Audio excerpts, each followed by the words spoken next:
डायबिटीसचं diagnosis अर्थात मधुमेहाचं निदान. आधुनिक तणावपूर्ण जीवनशैली, आहाराचा अतिरेक, व्यायामाचा अभाव, मद्यपान ह्यामुळे अनुवंशिक पार्श्वभूमी असलेल्याला आपल्या भारतात मधुमेह प्रचंड प्रमाणात आणि तो देखील लहान वयात आढळून यायला लागलेला आहे. शहरामध्ये तर जवळजवळ 2.5% 12% तर खेड्यामध्ये याचं प्रमाण आता 5% 7.5% वाढलं आहे. पुढील 10 ते 15 वर्षात ही संख्या प्रचंड वाढणार आहे. इतकंच नाही तर ती तरुणांमध्ये दिसायला लागणार आहे आणि याचं कारण आहे ही नवीन जीवनशैली. ह्या पार्श्वभूमीवर डायबिटीस विषयी आरोग्य प्रबोधन करणं फारच महत्त्वाचं वाटतं.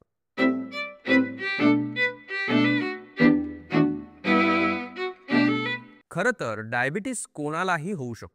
अगदी 1 महिन्याच्या बाळापासून ते 75 वर्षाच्या वृद्धापर्यंत. आई वडील मधुमेही असतील तर त्यांच्या मुलाला अथवा मुलीला मधुमेह होण्याची शक्यता अधिक असते. अलीकडील अभ्यासानंतर असं लक्षात आलं आहे की वजन वाढलं की इन्शुलिनची कार्यक्षमता कमी होते. ह्यालाच आम्ही इन्शुलिन रेझिस्टन्स असं म्हणतो.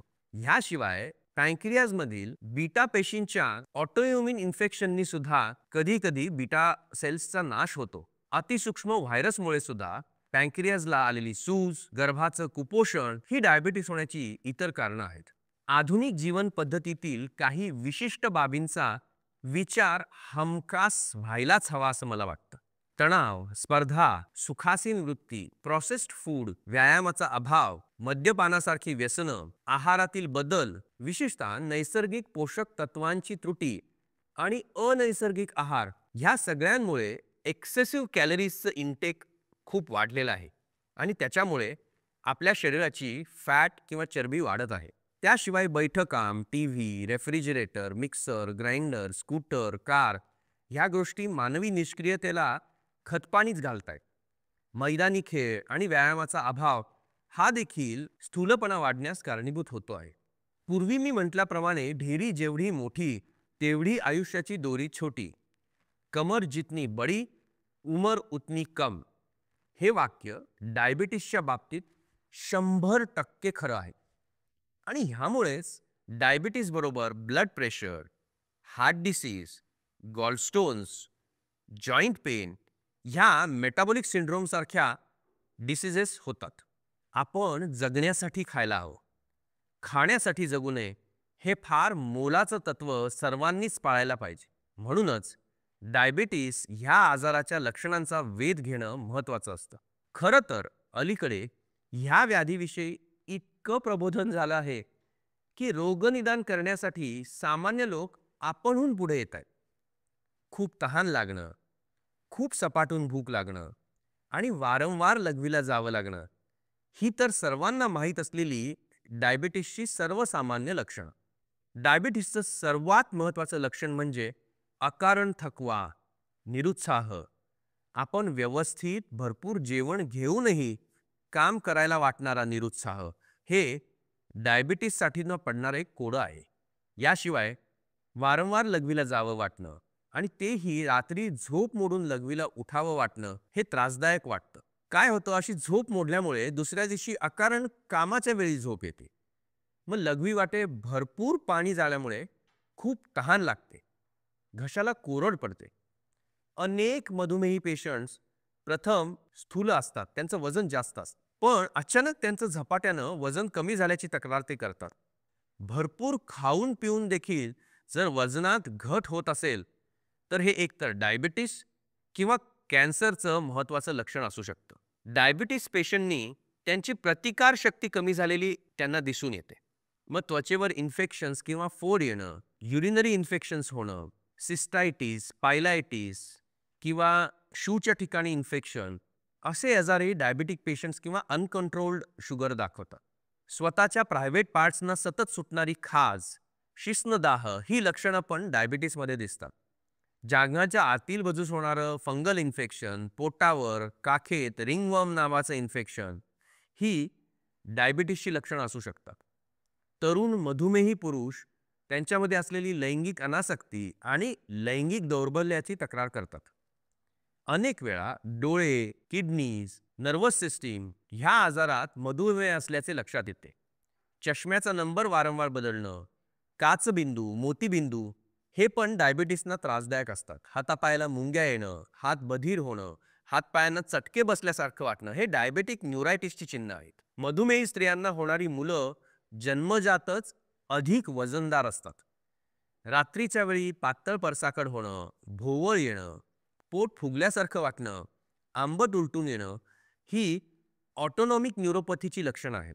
कॉन्स्टिपेशन आणि इनडायजेशन ही तर लॉंग टर्म डायबिटीसचे साथीदार आहेत.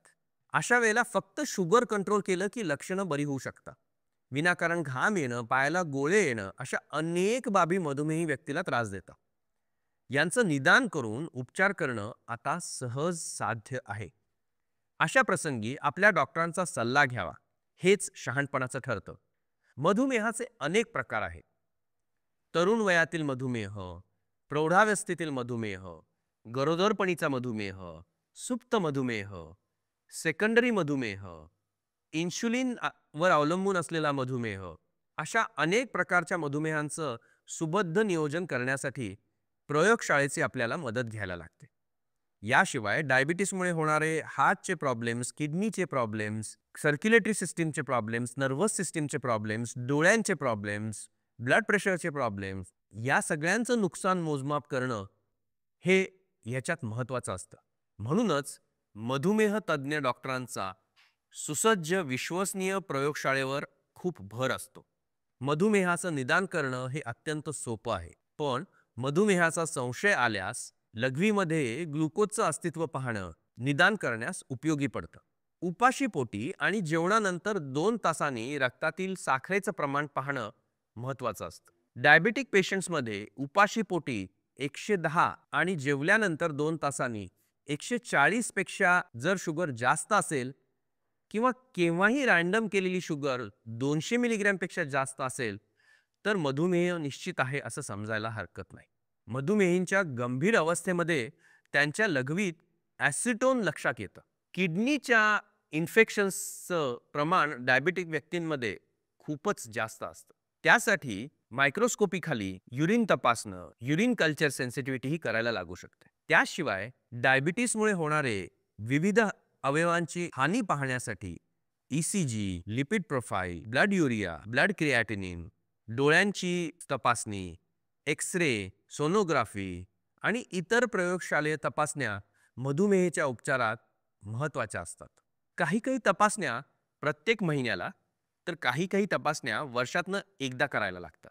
HbA1c किंवा ग्लायकोसिलेटेड हिमोग्लोबिन ही तपासणी मागील 3 महिन्याचा शुगर कंट्रोल आपल्याला सांगतं. डायबिटीस, ब्लड प्रेशर आणि हार्ट डिसीज हे एकमेकांचे मित्र आहेत.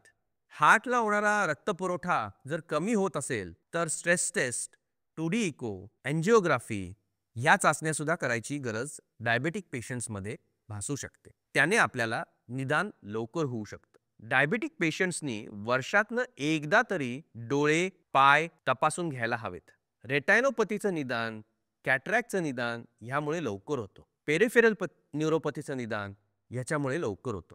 त्याशिवाय नेहमीच्या तपासणीत वजन, ब्लड प्रेशर याची नियमित नोंद ठेवल्यास शुगरवर कंट्रोल ठेवणं सोपं जातं. प्रत्येक एकादशीला पंढरपूरला जाऊन आपण विठ्ठलाचं दर्शन घेऊन पावन होतो.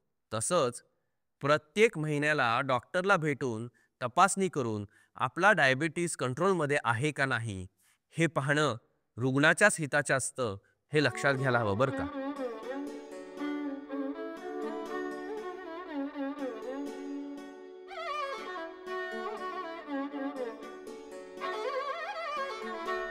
आजचा विषय संपला असला तरी आपलं ध्येय संपलेलं नाही. आरोग्याविषयीची संपूर्ण माहिती आणि मार्गदर्शन आपण यापुढील ऑडिओ व्हिडिओतही असंच चालू ठेवू.